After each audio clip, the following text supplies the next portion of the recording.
Bueno, ahora sí, gracias a Dios, hemos resuelto algunos de los problemas del sonido que tenemos y podernos sentar a conversar con el presbítero Michel Boniface. Es un hombre sumamente preparado, según la hoja de vida que me han mandado, teólogo, filósofo, políglota, en fin, una gran preparación tenerlo aquí, padre. Muchas gracias, buenas noches. Muchísimas gracias. Muchísimas gracias. En nombre del Padre, del Hijo, del Espíritu Santo. Amén. Queridos hermanos, para mí también es gusto de venir esta noche a hablar un poco sobre la fraternidad San Pío X y la crisis actual en la Iglesia Católica. Queremos clarificar unas cosas importantes para la conciencia de los católicos. ¿Es irrespetuoso que le digan lefebristas? Si lefebrista quiere decir como franciscano, dominicano, salesiano, está bien, pero si es lefebrista, como dicen hoy, peyorativo, es injusto, porque Monseñor Lefebvre no inventó nada, es un obispo de la Iglesia Católica que hizo siempre su trabajo. Entonces, hablamos de la fraternidad San Pío X. Exactamente. ¿Por qué Pío X? Bien, la fraternidad San Pío X fue fundada el 1 de noviembre del año 1970, con el sello, firma y aprobación del obispo Charrier, Monseñor Francisco Charrier de Suiza, por Monseñor Lefebvre, obispo, arzobispo de la Iglesia Católica. Si quiere, voy a hablar un poquito quién es Monseñor Lefebvre, para que quede claro. Monseñor Lefebvre viene de una familia totalmente católica, muy católica, de padres santos, numerosa, que dio 5 vocaciones a la Iglesia Católica. 3 monjas y 2 sacerdotes. Monseñor Lefebvre y su hermano. Después de haber hecho sus estudios en Roma, excelentes estudios, Monseñor Lefebvre con 2 doctorados fue ordenado sacerdote en 1929. Regresa a su país, Francia, queda durante un año vicario en una parroquia, y su hermano misionero en África le pide ayuda. Dije, mire, vengan aquí, hay mucho que hacer, en Francia había muchísimos sacerdotes, y Monseñor Lefebvre, con el permiso de su obispo, entra como religioso en la Congregación del Espíritu Santo, destinada a evangelizar los países africanos especialmente. Queda 30 años en África, como profesor de seminario, director de seminario, obispo, arzobispo, y finalmente el Papa Pío XII lo nombra delegado apostólico para 18 países. Mire, una vida muy, muy grande y muy eficaz el servicio de la Iglesia. Aquí lo vemos, no sé si se ve esto, el Papa Pío XII lo nombró delegado apostólico para 18 países africanos. E hizo maravillas. Donde quiera que haya actualmente una iglesia, un convento, un monasterio, una congregación, Monseñor Lefebvre puso las primeras piedras. El año 62 regresa en Francia a su país, y ahí tenía que ser cardenal. Pero como desde la Segunda Guerra Mundial los obispos habían sido nombrados del lado liberal, no lo querían como cardenal. Entonces nombraron obispo de una ciudad llamada Tulle, y en Tulle, Monseñor Lefebvre en 6 meses levantó la diócesis. Pero mientras su congregación lo escogió superior general de 5.300 misioneros de su congregación del Espíritu Santo. Y también el Papa lo nombró, debido a sus títulos anteriores en África, miembro de la Comisión Preparatoria del Concilio Vaticano II y asesor al trono pontificio. Cuando se da la ordenación en Ecón... Espera, todavía no estamos en Ecón, estamos en el 62. Durante el concilio, Monseñor Lefebvre... Concilio Vaticano II, claro, que es ahí donde tienen ustedes la piedra en el zapato. No tenemos ninguna piedra, nosotros somos católicos, seguimos todos los concilios de 2000 años, por lo tanto la Iglesia no empezó con Vaticano II, eso es una paréntesis. Monseñor Lefebvre durante el concilio asistió a la comisión preparatoria, conoció los documentos, analizó todo, eso era un príncipe de la Iglesia, tenía la confianza total del Papa Pío XII. Durante el concilio, él mismo dice el concilio no se hizo como debe hacerse. ¿En qué sentido? En el sentido que todo lo que Cardenal Ottaviani, nombrado por el Papa para preparar el concilio, todo lo que el Cardenal Ottaviani, apoyándose en los consejos y sugerencias de todos los obispos del mundo, todo lo que se preparó fue prácticamente echado a la basura. El único esquema preparado, que aceptaron durante el concilio, al inicio del concilio, fue el esquema de la liturgia preparado por la tendencia liberal modernista. Y todo lo que Cardenal Ottaviani había preparado fue prácticamente eliminado, y los obispos de la Alemania, Francia, Bélgica, etcétera, los liberales, lo que llamamos la Alianza Europea, vino con otras ideas y con sus teólogos. Y por desgracia, desde el primer día del concilio, el Papa Juan XXIII descalificó a los obispos clarividentes y totalmente católicos, diciendo: yo estoy en total desacuerdo con los, como Jeremías, que anuncian calamidades. Dijo el Papa. Dijo el Papa. ¿Y quiénes eran los que anunciaban calamidades? Eran los obispos, los teólogos, los sacerdotes realmente católicos, conscientes de un cierto peligro. ¿Por qué? Porque todo lo que actualmente hace sufrir la Iglesia Católica, todo lo que hace daño a los pueblos católicos, todo lo que hace morir la Iglesia Católica, bien son ideas que durante casi 100 años o más fueron condenados por los papas. Tengo aquí este libro del profesor historiador italiano Roberto Di Mattei, historiador actual, que dice: Vaticano II, una historia a reescribir. Tiene más de 500 páginas. Y bien, todo lo que hoy en la liturgia, en la Biblia, en la Sagrada Escritura, en la filosofía, en la arquitectura, en todo lo que se hace hoy en la Iglesia Católica, tiene su origen en teorías de unos teólogos dudosos, no ortodoxos en la fe católica y condenados por los papas anteriores. Entonces hoy nos hacen pasar esas ideas de esos teólogos condenados durante años y décadas por los papas, puesto que lograron penetrar mediante el concilio en la Iglesia Católica, hoy los hacen pasar por doctrina católica. ¿Dos ejemplos de esas ideas que usted dice? Dos ejemplos de estas ideas que estoy diciendo. Por ejemplo, lo de la Iglesia. Siempre la Iglesia Católica dijo: la Iglesia de Cristo es la Iglesia Católica. Cristo fundó una sola iglesia. Esta iglesia es la Iglesia Católica, la iglesia de 2000 años. Y bien las sectas, los pobres cristianos separados, o víctimas de unos que causaron la separación, no son iglesias verdaderas. Y estos pobres cristianos están en peligro de perderse debido que están en iglesias humanas, fundadas por hombres, aunque tengan cosas cristianas. ¿Y en qué ha fallado la iglesia ahí? Y bien, un pastor protestante llamado Schmidt dijo: no digan la Iglesia de Cristo es la Iglesia Católica, digan la Iglesia de Cristo subsiste en la Católica. Entonces, ¿qué subsiste en la Católica? Significa que todas las sectas actuales son iglesia o elemento de iglesia o comunidades cristianas, pero la Iglesia de Cristo sí subsiste en su núcleo en la Iglesia Católica, pero también las demás hacen parte de un cierto modo. Pero sí hubo un documento hace unos 14 años, Domino Jesus, que restablecía esa situación. Lo clarificó un poquito. De hecho, ahí el cardenal Ratzinger decía: la fe católica está en peligro. La fe católica está en peligro por teorías relativistas, etc. ¿Otro caso de error? Otro caso de error, por ejemplo, la Iglesia siempre pidió que en un pueblo donde la mayoría es católica y que el Estado desde siglos y siglos fue formado por los católicos, el Estado debe ser católico, en el sentido que el Estado que no haga leyes que contradicen la fe, la moral cristiana católica. Y ahora ahí se introdujo que el Estado debe ser no separado, siempre hubo distinción, pero laico. ¿En qué sentido laico? En el sentido que el Estado no debe tener religión. Un pueblo católico, a 99% católico, debe tener religión. ¿Por qué? Porque la enseñanza que va a darse en la escuela va a afectar la fe, por ejemplo, de los niños. Si el Estado es laico, mañana van a quitar todos los crucifijos de los hospitales, cárceles, edificios públicos, etc.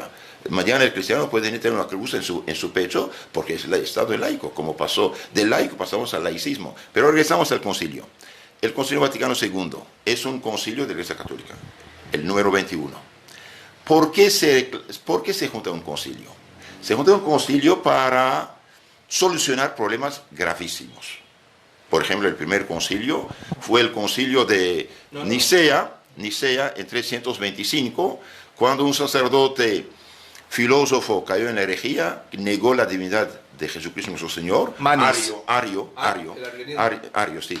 El sacerdote Ario fue condenado por los obispos de Egipto en 318, no se sometió, fue en Siria a buscar a sus compañeros y a obispos, y finalmente hizo un alboroto en la Iglesia Católica, predicando una fe que no es la fe de los apóstoles, que no es la fe católica, que Cristo es Dios encarnado, el Hijo de Dios, igual el Padre y Espíritu Santo.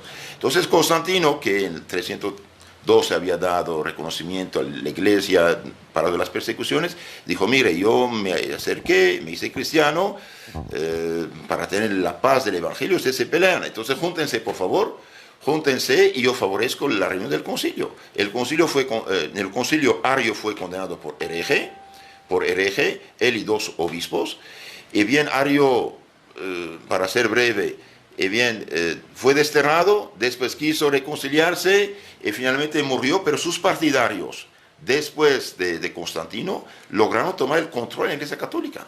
El 98% casi de los obispados de la Iglesia Católica había caído en la mano de los partidarios de Ario y persiguieron los obispos católicos. El campeón de todos fue San Atanasio de Egipto. 5 veces fue condenado, durante 17 años desterrado, y finalmente el mismo Papa Liberio que lo había defendido, el Papa fue desterrado por defender a Atanasio, que era el campeón de la fe católica. Ahora, ¿por qué persiguieron a Atanasio? No por ser Atanasio, por ser el representante de la fe católica en su pura ortodoxia, por proclamar que Jesucristo es el Hijo de Dios consubstancial al Padre. Entonces, ahí en la iglesia hubo una división, los arianos, los extremos arianos, los semi-arianos y los católicos, pero los católicos tuvieron que salir de sus iglesias. Se dice una anécdota histórica: los fieles de Egipto se quejaban con San Atanasio que no tenían iglesias, que celebraban misa en casas, en catacumbas, etc. Dijo: no se preocupen, ellos, los arianos, que se decían católicos, iglesia oficial, ellos tienen las iglesias de piedra, nosotros tenemos la fe de Pedro. La fe de Pedro. ¿Cuál es más importante? ¿La iglesia de piedra o la fe de Pedro? La fe de Pedro, que es la fe cristiana auténtica. Atanasio fue condenado, desterrado, menospreciado, hasta pusieron su cabeza a precio. Y finalmente el Papa Liberio, que lo defendió, fue secuestrado por el emperador y desterrado en Grecia 2 años. Quebrantado en su salud y delante de la situación de la iglesia, el Papa Liberio aceptó finalmente de firmar su condenación. ¿Qué le reprochaba? Una cosa de no obedecer. Yo lo llamé a Roma, no obedeció, por lo tanto está excomulgado, extranjero a mi comunión y a la comunión de la Iglesia Católica Romana. Pero cuidado, ¿qué le reproché? Un problema de disciplina. Atanasio no fue a Roma, es verdad. ¿Por qué? Porque los arianos, con el emperador, habían puesto a precio su cabeza.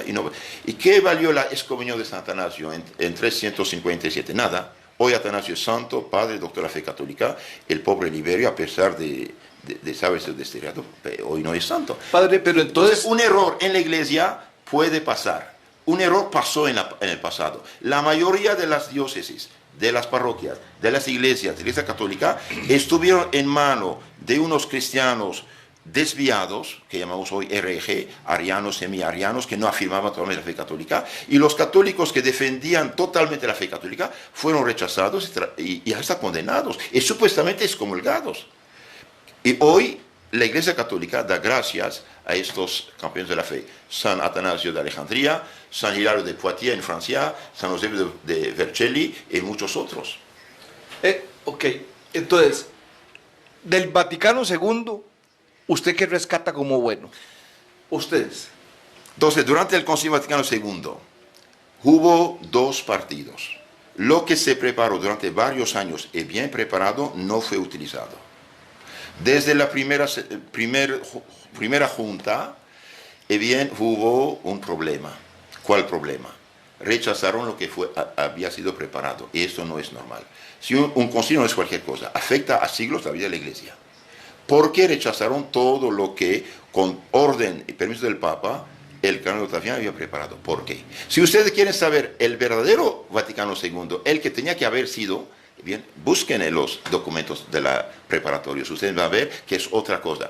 Bien, cuando empezó el concilio, dije, los obispos alemanes, franceses, de Europa Occidental, habían decidido de bloquear todo esto. ¿Por qué? Porque ellos habían sido partidarios de lo que llamamos la nueva teología.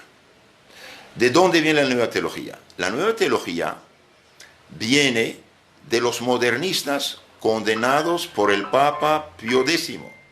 San Pío X, en 1907, publicó un documento de suma importancia que llamamos Pascendi, Pastoral de la Grey del Señor, y el Papa dice, siempre la Iglesia tuvo enemigos, pero hoy está en el seno mismo de la Iglesia. Sacerdotes y laicos, falto en absoluto de toda preparación seria en filosofía y teología, se hacen los reformadores de la Iglesia. Y son peligrosos porque están dentro de la Iglesia. Por ejemplo, el padre Alfredo Loisy, profesor de Sagrada Escritura en la Universidad Católica de París, no creía en la Biblia palabra de Dios. Y él mismo fue excomulgado por esta herejía.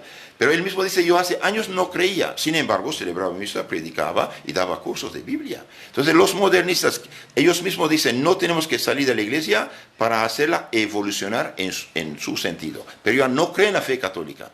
Después de la muerte de San Pío X, los papas siguientes aflojaron un poco la vigilancia y los discípulos de esos modernistas condenados trabajaron bajo del agua, bajo el nombre de la nueva teología. La nueva teología. Y la nueva teología fue también condenada por el Papa Pío XII. Humani Generis, en el año 1950. ¿Qué dice? Dice teorías que socavan las bases de la fe católica. Entonces, si queremos hoy saber por qué estamos en crisis, porque la Iglesia Católica perdió unos 100.000 sacerdotes desde hace 50 años, miles de religiosas, millones de católicos, naciones católicas hace 50 años que eran 98% católicas, por ejemplo, como este país y toda América hispana, hoy perdieron casi 30, 40, 50% de sus hijos. En cualquier pueblo tenemos sectas y sectas y sectas, y cualquiera funda una iglesia. ¿Qué hizo la Iglesia? ¿De dónde viene todo esto? Bien, todo esto viene de la nueva teología que logró, mediante el concilio, hacerse pasar por doctrina católica. Por ejemplo, el padre Henri de Lubac. El padre Henri de Lubac, nombrado cardinal. El padre Yves Congar, nombrado cardinal. El padre Urs von Balthasar, nombrado cardinal. Y el cardenal actual, Casper. ¿Quiénes son? Miremos, por ejemplo. Ellos son de la nueva teología. Tengo este libro que se llama Catecismo Católico de la Crisis en la Iglesia. Muy interesante, muy interesante. Nosotros un título bastante sugestivo. Exactamente. Si un médico quiere sanar a un enfermo, debe hacer un diagnóstico correcto. Mientras no se hace el diagnóstico correcto, no se puede sanar al enfermo. Yo he visto obispos, visto arzobispos, visto sacerdotes. Digo, Padre, Monseñor, le suplico, en nombre de Jesucristo, con toda humildad, acepten la posibilidad de otro diagnóstico para solucionar esta decadencia de la Iglesia Católica. Y esta inmoralidad también, los pobres católicos están hundidos en los problemas morales también. ¿Cuántos pobres católicos que quisieron hacer bien las cosas, se casaron por la Iglesia, hoy están divorciados? ¿Por qué? Porque no han recibido la formación adecuada. Pero regreso. Entonces, los problemas que tenemos actualmente en la Iglesia tienen historia. Los sacerdotes, obispos, cardinales que toman el Concilio Vaticano II como punto de partida, año cero de la Iglesia, están equivocados. De hecho, en su tiempo el cardenal dijo, no, eso no es serio. La Iglesia Católica tiene 2000 años. Y un católico debe aceptar todos los concilios de la Iglesia Católica. Son 21, no solamente uno. Hicieron un concilio pastoral. Nada fue dogmático. Proclamado dogmáticamente. No hay nada. Y después, como decía el cardenal Ratzinger, lo hicieron el superdogma. Esto no vale. ¿Quiénes son los padres del Concilio Vaticano II? Henri de Lubac, Yves Congar, Urs von Balthasar y también Walter, ponemos. Bien, ¿quién es Henri de Lubac? Dice, Henri de Lubac, que murió en 91, es el principal cabecilla francés de lo que se ha denominado la nueva teología. Y hoy en los seminarios y universidades católicas esto se estudia. Y esto es lo que fragiliza a la Iglesia Católica. Esta retomó, tras la Segunda Guerra Mundial, las orientaciones del modernismo, condenado por San Pío X. ¿Cuál es su problema? Confusión de lo natural con lo sobrenatural y el evolucionismo doctrinal. Para ellos el dogma, la fe, cambia, evoluciona y cambiando. Evolución homogénea, sí, un niño crece, homogéneo, es el mismo ser, pero crece. Pero si evolucionismo que llega a contradecir lo que antes se decía, eso no es católico. La Iglesia Católica acepta el evolucionismo homogéneo del dogma, conocer mejor, pero no contradecir. Entonces, ¿cuál es el problema de la nueva teología? Confusión de lo natural con lo divino, es gravísimo esto. Y dos, evolucionismo doctrinal, etc. Pero de forma más hábil que los modernistas del tiempo de San Pío X. Por ejemplo, el padre jesuita Teilhard de Chardin, que murió en 55, decía de Santo Agustín: no me habléis de ese hombre nefasto, lo ha estropeado todo al introducir lo sobrenatural. Chardin decía eso, San Agustín. No, Teilhard de Chardin, un jesuita francés, sí, claro. Falso, de hecho, evolucionista, y hasta hizo trampas en sus trabajos de evolucionismo, etc. Trabajo de campo con las flores. Y sí, no, él era más bien del evolucionismo, en China hizo trabajos, etc. Pero Teilhard de Chardin es el autor más leído en las logias masónicas. ¿Por qué? Porque precisamente elimina lo sobrenatural. Bien, entonces Teilhard de Chardin decía: no me habléis de este hombre nefasto, Santo Agustín, porque ha introducido lo sobrenatural. Y la religión cristiana es sobrenatural. O sea, él llamaba nefasto San Agustín. Sí, Teilhard de Chardin nombra nefasto Santo Agustín. Qué lástima.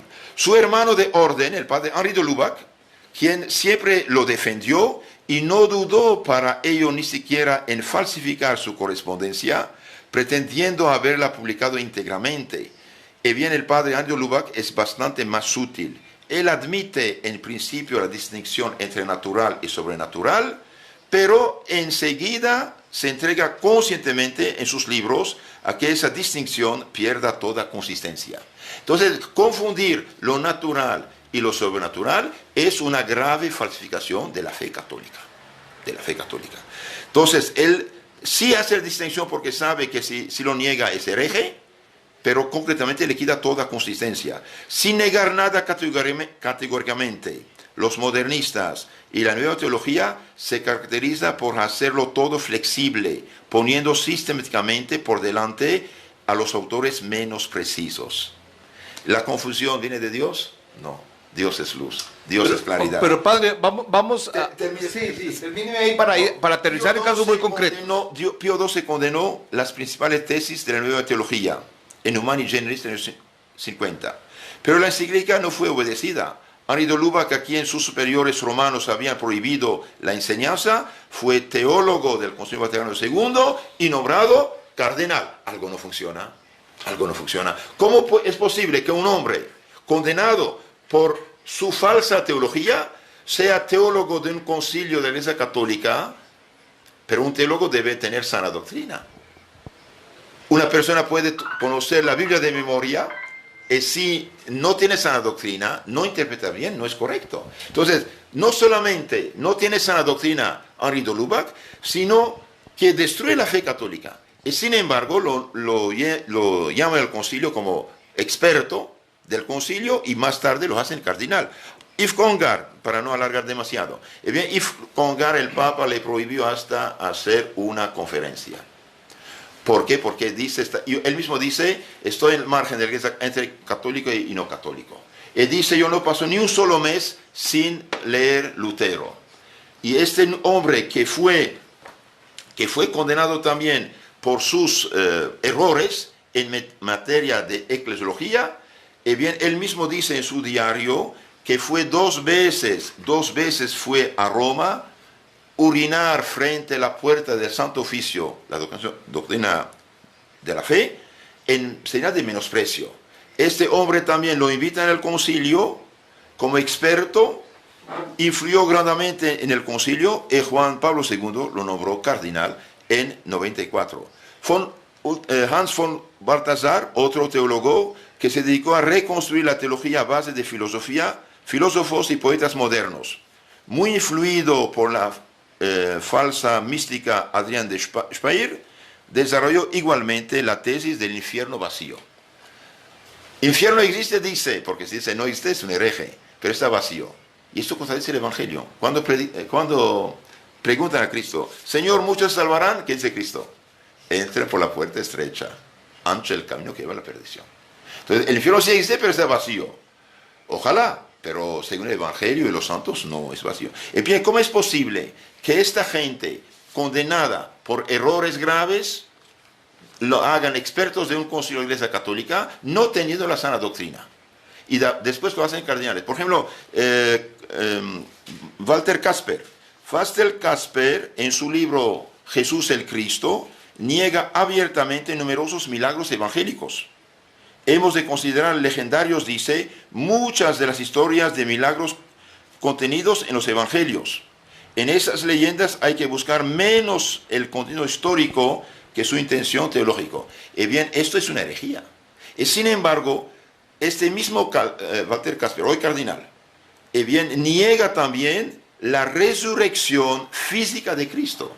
Duda de la historicidad de la resurrección. Cito, esta constatación de la existencia de un núcleo histórico en los relatos sobre la tumba no implica en modo alguno una prueba en favor de la resurrección. Un católico no puede aceptar esto. San Pablo dice, si Cristo no resucitó, vana es nuestra fe. Y no puede ser ni teólogo, ni obispo, ni sacerdote, ni cardenal de la católica, alguien que pone en duda la resurrección y la divinidad de Cristo. Padre, vamos a casos concretos de lo que se habla hoy de la fraternidad. Dice el cardenal Burke.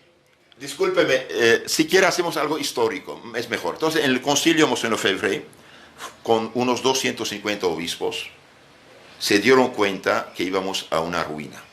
No, pero es que sí me interesa conocer esto. No, pero esto es consecuencia del otro, porque si no conocemos la historia no podemos entender. Y yo suplico a todos los obispos, sacerdotes, amigos católicos, no católicos que me escuchan, que tomen la historia en serio, que hagan estudios históricos, que lean los documentos de los papas anteriores del siglo XIX, XX, y van a entender qué pasó. Si solamente toman después del concilio lo que pasó, no entienden nada. Y en ese modo, por eso hacen errores, y a veces errores graves. Entonces, durante el concilio, concretamente, hubo dos partidos. Los católicos, los obispos católicos que seguían la teología católica, la filosofía católica, la moral católica de todos los siglos, y los obispos liberales de la nueva teología que quieren hacer pasar sus ideas. Por desgracia, como dije, Juan XXIII desde el primer momento descalificó a los obispos que anunciaban catástrofes. No anunciaban catástrofes en sí, dice, cuidado, vamos a tener problemas y hace muchos cambios en ese sentido. Y cuando murió Juan XXIII, Pablo VI, que era amigo y partidario de la nueva teología, apoyó totalmente. Hasta cambió las reglas del concilio. Entonces hubo una lucha frontal entre 250 obispos católicos, totalmente tradicionales, y 250 modernistas. Y los demás obispos seguían la corriente. El Papa pide, pues, votamos, etc. Y de hecho no han medido la importancia de lo que pasaba. Por ejemplo, no sé si usted sabe, unos documentos fueron varias veces escritos, reescritos, rechazados por concilio. Un concilio, dije, se junta cuando hay gravísimos problemas en la iglesia. ¿Era necesario el Vaticano II? No era necesario. ¿Por qué? Porque los papas, cuando en 1870 se interrumpió bruscamente el Concilio Vaticano I, no se pudo terminar por la invasión de Roma por Garibaldi. Entonces los papas del siglo XX quisieron retomar el concilio, terminarlo. Pero el Papa es un hombre sabio y prudente, consulta. Por ejemplo, Pío XI, no me acuerdo, Pío XII, preguntó al cardenal Jean Billot, Luis Billot, Billot con B de bueno, Billot se escribe, ¿qué piensan si retomamos el Concilio Vaticano I? Dijo, no, Santo Padre, porque las fuerzas hoy que ya no tienen fe católica son tan fuertes, pueden aprovechar del concilio, como pasó durante la Revolución Francesa, pueden aprovechar para desquiciar la iglesia de su causa. Y el Papa dijo, ¿quién soy yo para provocar un tal crisis en la iglesia?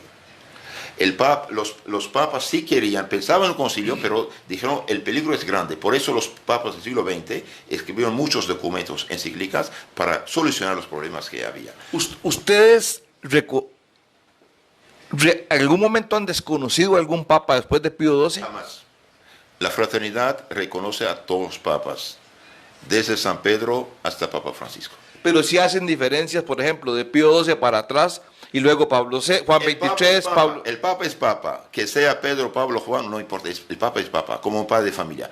Pero los últimos papas, hace falta reconocer que son partidarios de la nueva teología, la cual teología intoxica la vida de la Iglesia Católica, la doctrina católica. Entonces, en el concilio hubo dos partidos, dije, frontalmente pelearon, pero como el Papa apoyó el partido liberal, entonces en este caso, por desgracia, los obispos sí votaron. Pero muchos de los documentos del concilio, fíjese, son buenos. ¿Por qué? Porque hay diferentes redactores. Porque los obispos pedían correcciones de los documentos, redactados por estos teólogos de la nueva teología, ambiguos. Entonces, hay documentos excelentes. ¿Por qué? Porque los obispos pedían de corregir, rectificar. Y hay otros documentos que son ambiguos. Por ejemplo, un obispo, pienso, holandés, dijo, escribimos actualmente los documentos del concilio con un lenguaje liberal moderado. Después del concilio vamos a sacar las consecuencias extremas. Otro caso, por ejemplo, cuando unos 20 obispos pedían discutir un tema, tenía que discutirse el tema. Bien, unas 500 firmas de obispos pidieron discusión sobre el comunismo. El comunismo del siglo XX fue la catástrofe del siglo. Mató más de 70 millones de cristianos y otros, etc. Bien, no pasó la petición. La regla era, hay 20 firmas, tiene que discutir el tema. 500 firmas y no pasó. Después se quejaron. Disculpen, se olvidó en un cajón. No, señor. Había un acuerdo entre Juan XXIII y Moscú, el Kremlin, de no discutir el comunismo. Con esta condición, los obispos ortodoxos pudieron asistir como observadores. Estamos conversando con el padre Michel Boniface. Él es representante de la Fraternidad San Pío X. Estamos hablando sobre de esto mucho que se conversa hoy y se vive en las comunidades cristiano-católicas del país. Obviamente ellos tienen una visión particular de la fe católica que en algunas cosas comulga con lo general y en otras no. Padre, ¿ustedes son cismáticos? ¿Ustedes quieren dividir la iglesia? ¿Ustedes rompen con el orden de la iglesia? No me insulté. No, yo pregunto, yo no insulto, pregunto. ¿Qué es un cismático? Es alguien que desconoce la autoridad de la Iglesia Católica y del Papa. La Fraternidad San Pío X nunca jamás desconoció esta autoridad. Y cuando ordenaron obispos en Ecón... Espere, usted se está quemando etapas. Regresamos al concilio si quiere, para que sea claro. Entonces, durante el concilio, Monseñor Lefebvre fue el representante, el presidente de la ala conservadora, dirían hoy, de la ala católica frente a la nueva teología. Bien. Terminado el concilio, los que lograron hacer pasar sus ideas con ambigüedades dijeron, la mayoría de los obispos son tradicionales, son católicos, no van a aceptar lo que queremos hacer. Entonces inventaron dos cosas que nunca habían existido en la Iglesia Católica. Uno, los obispos de 75 años tienen que renunciar. Nunca había existido esto. Es como dijeron un hombre de 75 años, tiene que ya renunciar a su matrimonio. No, señor, esa es la muerte. Dos, los cardenales de 80 años no pueden votar, no es normal. Y todas las congregaciones religiosas deben hacer un capítulo extraordinario de ayornamiento, de adaptación al día. Bien, entonces esto pasó. ¿Cuál era? El cardenal Ratzinger, en su libro Informe sobre la Fe, dice, en los años 70-80 el criterio para que alguien fuera obispo era que fuera abierto. Pero eran tan abiertos que no había ningún filtro. Por eso nombraron cualquiera de ideas raras como obispo, y estos obispos de los años 70, 80, 90 permitieron todo lo que actualmente da vergüenza a la Iglesia Católica. Desde las guerras civiles que conocimos aquí hasta las cosas inmorales. Esto tiene consecuencia de estos cambios. Monseñor Lefebvre en el año 68 hizo el capítulo general de su congregación, siendo superior general. Fue ver al padre, al Santo Padre Pío, el santo de las estigmatas, ¿no? Fue ver ese santo Padre Pío. el Padre Pío fue verlo, y bien le pidió consejos y regresó a Roma para pedir, para hacer el capítulo. Vemos aquí Padre Pío besando el anillo pastoral de Monseñor Lefebvre como arzobispo. Bien, no sé si se ve, ¿no? Sí, sí, claro. Muy bien. Claro. Entonces, Monseñor Lefebvre presentó un plan de reforma. Una reforma en la Iglesia Católica debe tener mayor amor de Dios, mayor cumplimiento de los mandamientos, mayor caridad, mayor disciplina, una vida realmente conforme al Evangelio. Entonces, él presentó un plan de reforma, de mejorar la congregación. El plan fue rechazado. Fue al Vaticano a consultar, dijeron, vete de vacaciones a América del Norte y déjalos trabajar. Entonces tomó su pluma, renunció Monseñor Lefebvre a su cargo de superior general de la Congregación del Espíritu Santo. Todavía le quedaban 6 años. Quedó 2 años en el Vaticano como asesor de la Congregación para África, donde estuvo 30 años. Y después, ¿qué hizo? Unos seminaristas que estaban en peligro de perder su vocación, le pidieron ayuda. Él los mandó con Cardenal Siri, que hacía bien. Después mandó otros con otro padre. Y los últimos los mandó en Suiza, la Facultad de Teología Católica de Friburgo, que hacía bien las cosas. Y de vez en cuando, como obispo, visitaba a esos seminaristas para apoyarlos en su vocación. Porque un obispo tiene interés que la iglesia tenga sacerdotes. Si no hay sacerdotes, no hay iglesia. La iglesia católica es sacramental y sacerdotal. Entonces, los seminaristas dijeron, Monseñor, queremos que usted se ocupe de nosotros. Él dijo, mira, tengo 65 años, no puedo. Insistieron, dijo, está bien, voy a preguntar, si el obispo de Suiza, de Friburgo, Ginebra, me da permiso, ok, si no, no. Fue ver al Monseñor Charrier el 1 de noviembre, el año 70, el obispo diocesano de Charrier dio su sello, firma, aprobación a la fundación de esta congregación San Pío X. ¿Y por qué usted preguntaba? ¿Por qué tomó el título Santo Protector a San Pío X? Porque San Pío X ha visto el peligro de la fe católica en el siglo XX y sufrió mucho de los modernistas. Por eso lo tomó santo patrono. Entonces nuestra congregación sacerdotal fue fundada con el sello, firma y aprobación de la Iglesia Católica mediante el obispo de Suiza y con la aprobación del Cardenal Reich del Vaticano.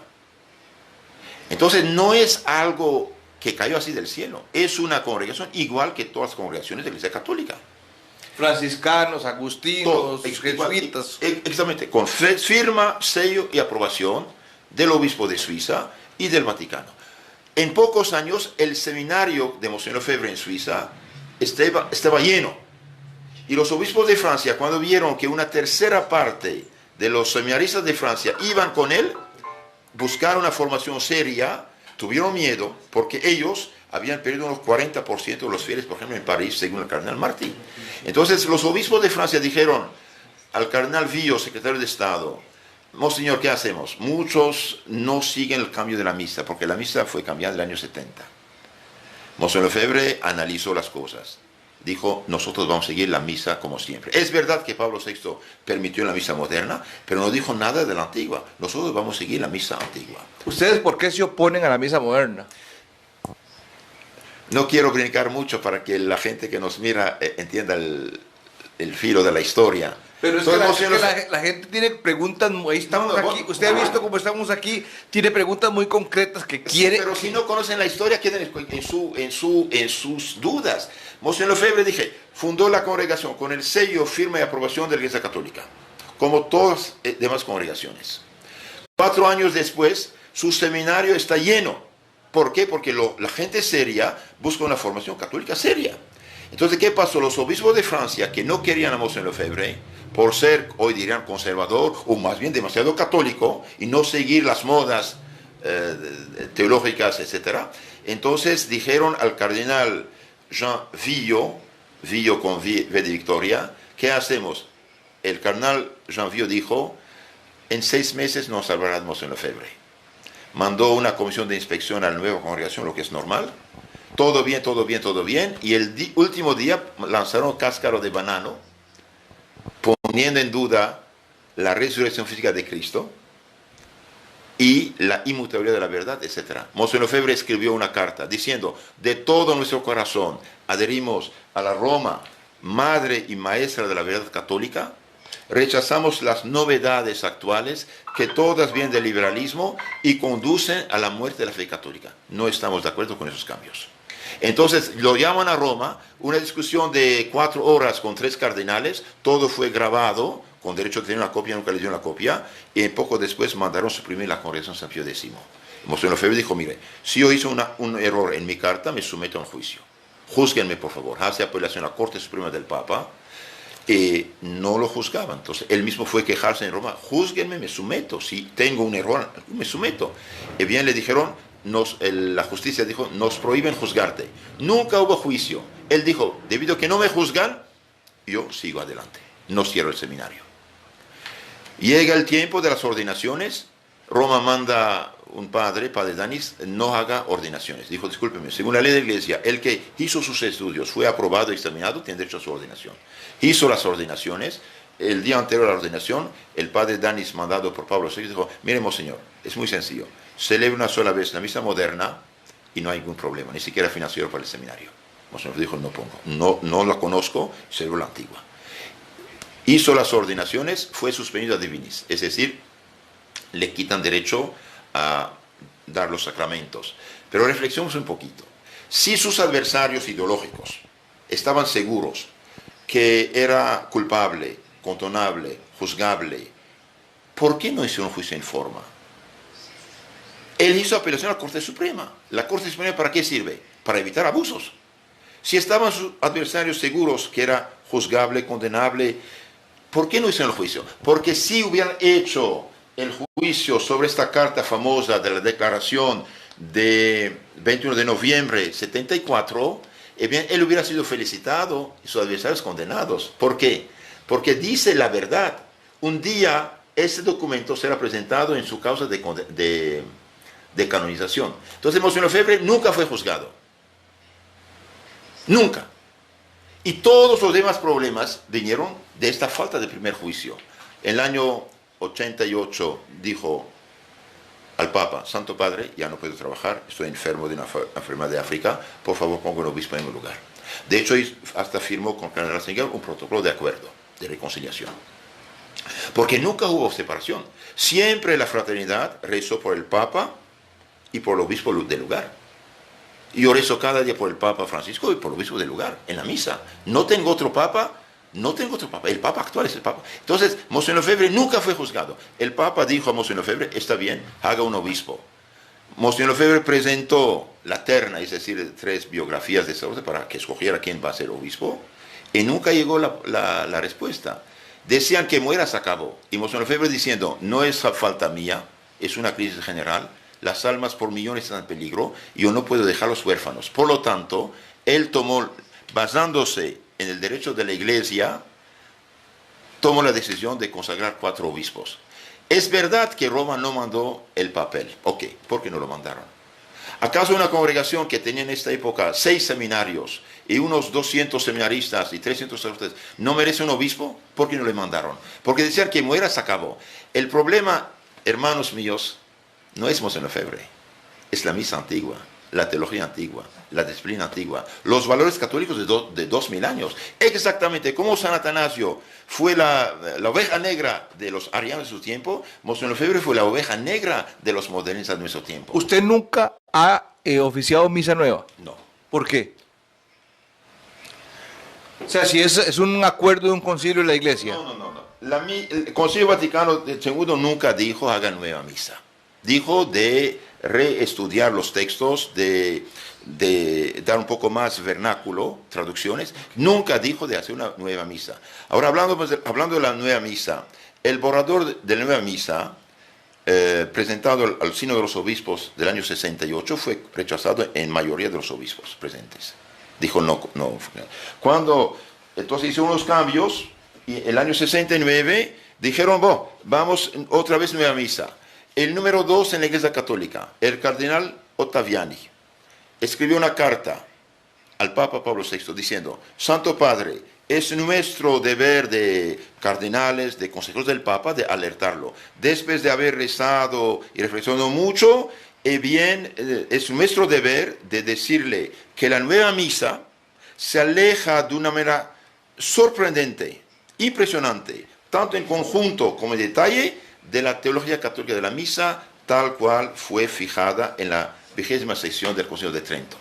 Entonces, la nueva misa, dice el cardenal Ottaviani, prefecto de la doctrina de la fe, la nueva misa se aleja de una manera impresionante, como en el detalle de la teología católica de la misa en el Concilio de Trento. Ottaviani es cardenal. Cardinal, Entonces, bajo 3 papas. entonces, padre, ¿por qué otro cardenal, Burke, dice que ustedes están en cisma con la Iglesia Católica? Burke puede decir lo que quiere, pero que me demuestra Burke que tenemos faltas contra la fe, contra la moral o contra la disciplina, acepto. Le leo una parte de la declaración. Al ser preguntado sobre si es lícito asistir y recibir la comunión en una misa celebrada por sacerdotes lefebristas, el cardenal respondió que, abro comillas, pese a los distintos argumentos referentes a este asunto, el hecho en cuestión es que la Sociedad Sacerdotal San Pío X está en cisma desde que el fallecido arzobispo Marcel Lefebvre ordenó a 4 obispos sin mandato del romano pontífice. Discúlpeme, es una opinión de un cardinal. Que me demuestre, con todo el respeto que le tengo de hecho, que me demuestre que por millones las almas no están en peligro de perdición eterna, le doy razón. Que demuestre que todas estas críticas, calumnias, condenaciones fueran justas como son Lefebvre, le concedo.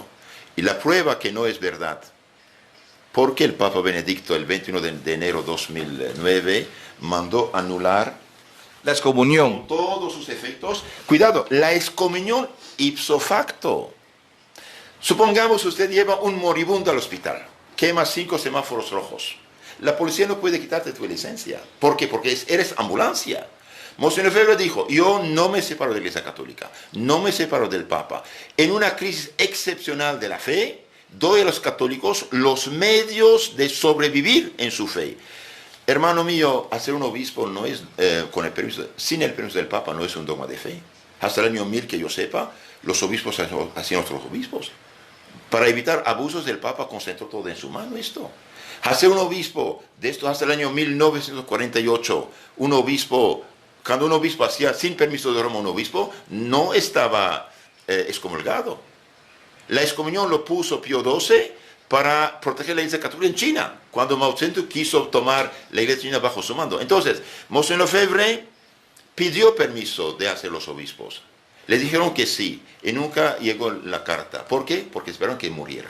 Y eso no funciona. Ahora, esta excomunión es ipso facto. Dije, usted lleva un moribundo al hospital. Ok. Pasas varios semáforos rojos, es verdad. Pero usted es bombero, es ambulancia. No pueden quitarse la licencia de conducir. Monseñor Lefebvre hizo obispos, pero dijo, yo me apoyo en el derecho de la Iglesia. ¿Qué dice el derecho de la Iglesia? La ley suprema en la Iglesia Católica es la salvación de las almas. Sí o no, hoy por millones las almas se pierden. Sí o no, perdimos unos 100.000 sacerdotes, más de 100.000 monjas, millones de católicos, naciones católicas, como dije hace rato, a 98%, 95% católicas, hoy perdieron hasta 30, 40, 50% de sus hijos. ¿Qué está pasando? ¿Qué están haciendo los obispos? ¿Qué están haciendo los sacerdotes? Nosotros vamos a los principios. La Iglesia está al servicio de Cristo, de la salvación de las almas. No es solamente un sistema jurídico. La ley de la Iglesia está al servicio de la salvación de las almas. Las almas se pierden, tenemos que ayudarlas. Bernard Fellay, Sí, Bernard Fellay, sí. es su superior, Sí, superior general. exactamente. Él dice en una entrevista que ustedes rezan y hacen penitencia para que el Papa tenga la fuerza de proclamar íntegramente la fe y la moral. Exacto. ¿Lo ha dejado de hacer? La Frate Pío X dice, ¿El Papa ha dejado de hacer eso? espere. Por ejemplo, estas ambigüedades. Por ejemplo, Pablo VI, durante varios años no dejó claro lo de la contracepción artificial. Consecuencia, hicieron creer a los pueblos católicos de Europa que el Papa iba a permitir la contracepción, y finalmente cuando se dio cuenta, dijo no, en Humane Vitae, pero ya había sido introducida en los pueblos católicos. No proclamó con firmeza la fe católica. La Fraternidad San Pío X, le digo, no es una iglesia nueva, no es una secta, es una congregación de la Iglesia Católica, una rama de la Iglesia Católica, y dice, no basta con esta muerte de las almas y de la fe. Seguimos lo que, miren, si todo lo que los papas durante siglos y siglos hicieron no vale, ¿por qué debe valer lo que se hace hoy? Los papas durante siglos y siglos afirmaron unas cosas, hoy dicen el contrario. Por ejemplo, siempre se dijo fuera de la Iglesia Católica no hay salvación. Y hoy, ¿qué es? Es el mismo Dios, todos los hermanos, no hay problema. ¿Cómo no hay problema? Hay gravísimos problemas. La Iglesia Católica hoy, sí o no, está en decaída. Sí. ¿Pierde sí o no millones de sus hijos? Sí. Sus sacerdotes, muchos problemas. ¿Por qué? Pero el Papa Benedicto reconoció, debido a la mala formación de los sacerdotes, a esos casos inmorales, que deshonan la Iglesia Pero Católica. padre, también hay que tomar en cuenta de que no es lícito hacer una comparación, por ejemplo, de los años 1600 o 1700, porque de 1000 sabían leer 4. La gente era inculta, la gente no tenía... No tanto. No sabían leer, escribir, no tenían información, era muy verticalizado el poder de la iglesia versus una sociedad como hoy, en que todos estamos informados, en que todos nos comunicamos, en que el internet ha revolucionado el mundo. O sea, no podemos hacer un análisis equitativo de eso, padre. Miren, vuelvo a insistir. La Fraternidad San Pío X, fundada con el sello, firma y aprobación de la Iglesia Católica, nunca fue juzgada ni condenada en un tribunal. Cuando Monseñor Lefebvre pidió un juicio a la Corte Suprema, el juicio no tuvo lugar. No, pero yo me refiero... Pero todo viene de ahí, todo viene de ahí. Ahora, Monseñor Lefebvre sí hizo 4 obispos, es verdad. Pero el Papa, justo e injusto, dejemos de lado, el Papa Benedicto XVI, el 24 de marzo 2017, mandó anular con todos sus efectos esta condenación. Disculpe, estoy con este documento. Lo de la excomunión de los obispos fue anulada el 21 de enero de 2009. ¿Sí? El Papa, después, en el 7 del 7 de 2007, ¿qué dijo el Papa Benedicto? La misa católica tradicional nunca fue abrogada, siempre fue autorizada.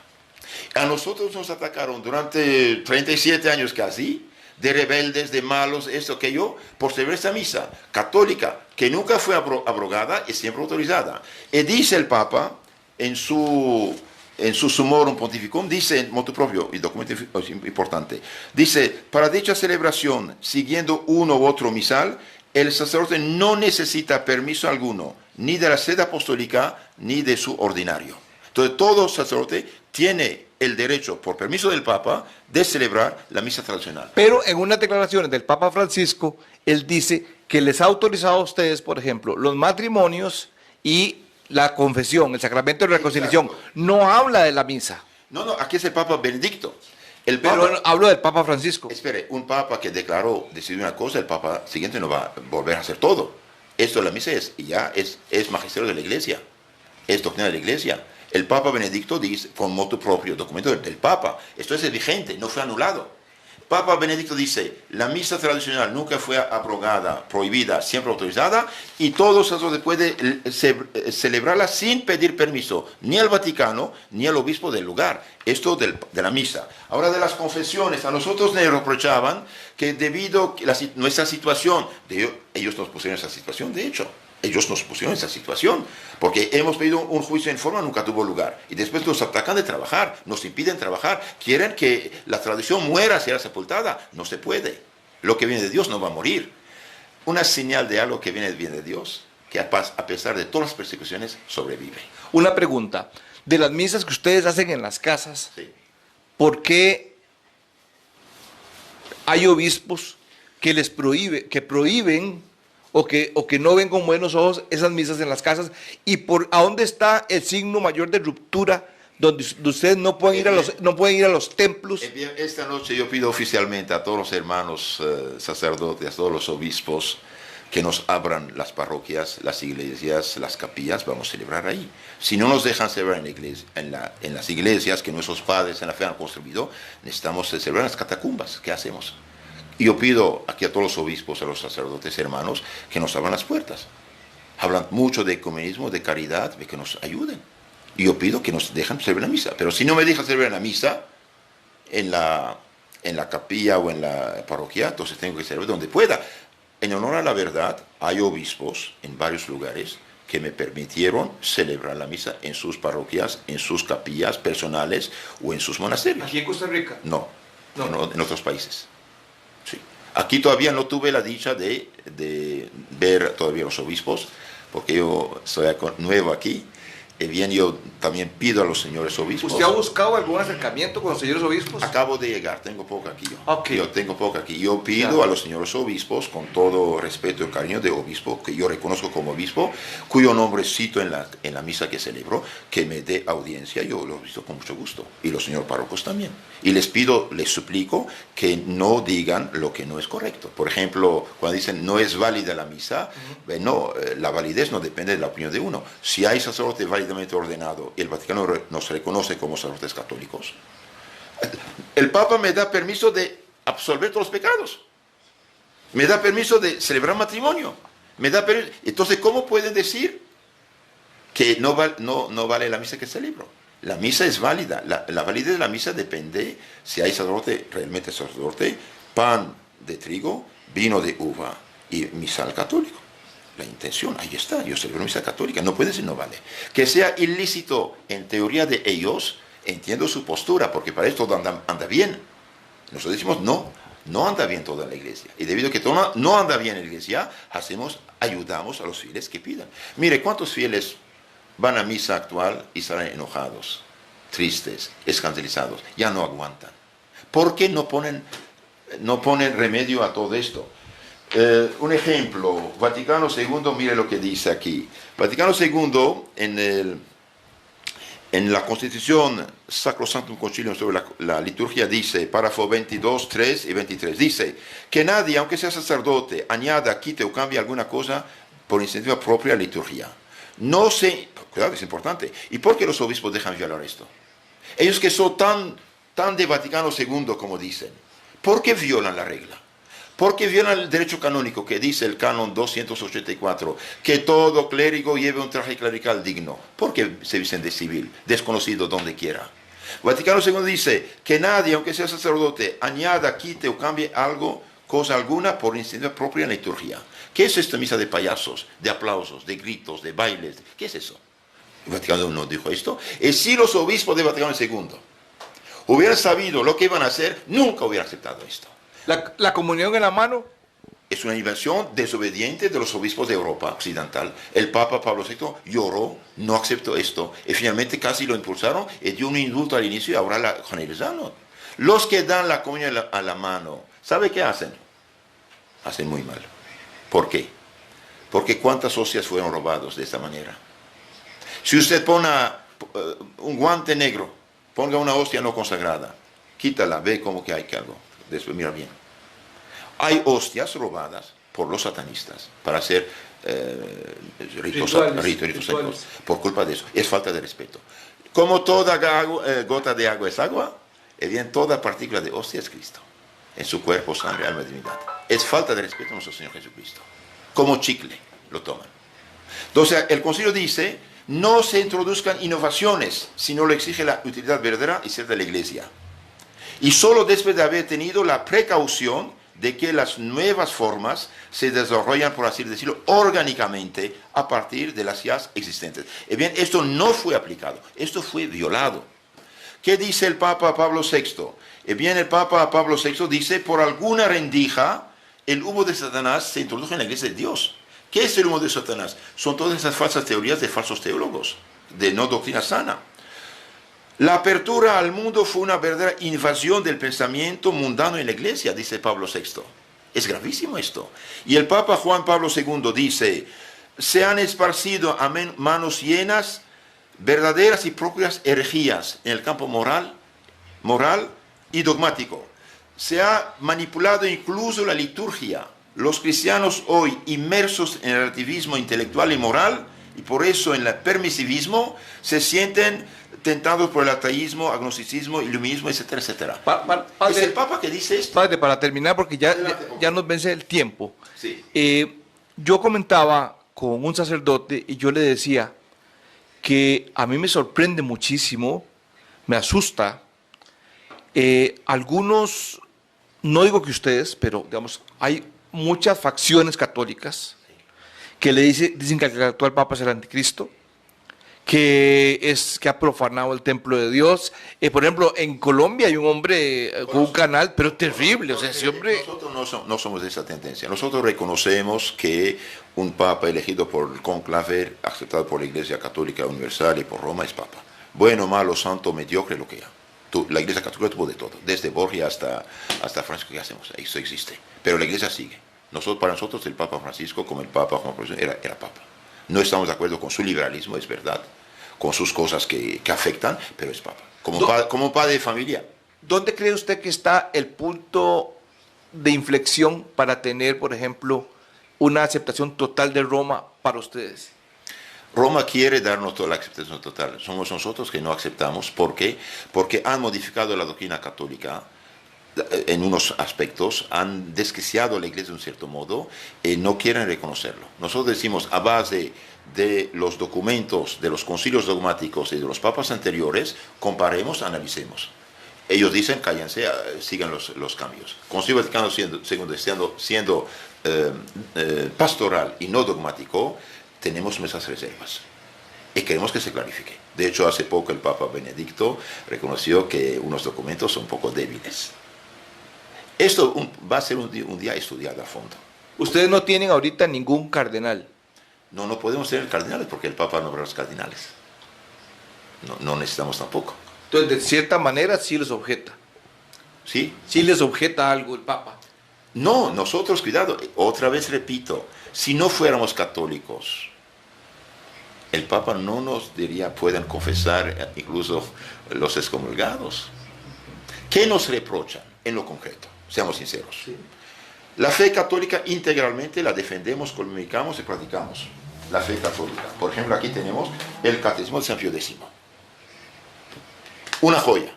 El mismo Papa Benedicto en su tiempo dijo, el Catecismo de San Pío X dice, aquí dice el... ¿Este Papa o cuál? No, el Papa Benedicto. El Papa Benedicto dijo, el Catecismo de San Pío X fue para muchos una guía segura en el aprendizaje de las verdades de la fe, por su lenguaje sencillo, claro y preciso, y por su eficacia expositiva. Aceptamos totalmente la fe católica, ¿sí? La moral católica, los valores católicos. Nos reprochan únicamente de no seguir los cambios. Pero si los cambios en 50 años han hecho tanto daño y siguen haciendo daño, hace falta ser ciegos para no darse cuenta que hay un problema. ¿Ustedes se sentían más cómodos con Benedicto XVI que con Francisco? De un cierto modo, sí, porque Benedicto al menos es un teólogo, conoce más la Iglesia y lo que hemos perdido. Él reconoce, de hecho Benedicto dice en su libro Mi vida, estoy seguro que los cambios litúrgicos nos hicieron mucho daño, muchísimo daño. Repito, lo que reprochan a San Pío X es no seguir los cambios. Que nuestros adversarios ideológicos sean caritativos y sinceros. Que digan la verdad. ¿Qué no aceptamos? No aceptamos, no seguimos todos los cambios que se introdujeron porque no dieron fruto. ¿Qué dijo Cristo? Juzguen el árbol por los frutos. ¿Qué frutos hay?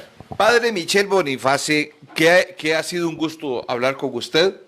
Le confieso de que pues he disfrutado mucho la conversación porque todos estos temas me apasionan muchísimo y pues he tenido la responsabilidad ante ustedes que nos ven y nos escuchan todos los lunes y los jueves, pues de presentar otra cara de la moneda que también existe. Igual hace poco, padre, hicimos un programa directamente desde Nicaragua con un periodista, con un líder estudiantil. Traté éticamente por todos los medios de conseguir un periodista afín al gobierno o un líder que hablara a favor del gobierno. Se me cerraron todas las puertas, me dijeron que tenían prohibido hablar y usted sabe que nadie está obligado a lo imposible. Así lo aclaré aquí ante mi audiencia y lo hice claro de que yo busqué que también intervinieran personas que están a favor del gobierno, que tengan una tesis diferente, pero ya eso no lo podía hacer. Le agradezco mucho y pues igualmente siempre bienvenido.